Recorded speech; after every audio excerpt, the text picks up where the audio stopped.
Now we're going to talk about the ball roll. Let's start by how it's performed. As you're moving or standing in place, whatever, you do it by moving the right stick to the left if you're going to the left and to the right if you're going to the right. It's easy, it's pretty easy. It's a 2-star skills. You can do it with anyone in the court. It's really the best move to use in the midfield. This move is always about timing, alright? You wait for the player to attack, especially standing tackles, and trick him by changing your path with the ball roll.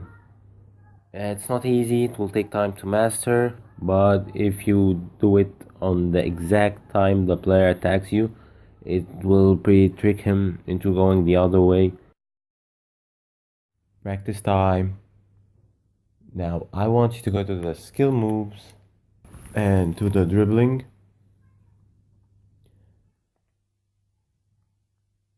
The first dribbling drill.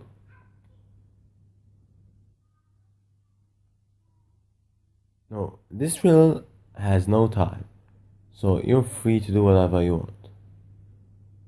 So I want you to keep doing the ball roll. Good sense of how it's performed. Pass these objects.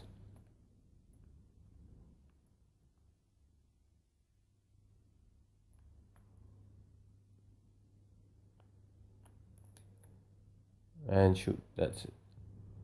I want you to keep doing it until you reach the B. B is enough.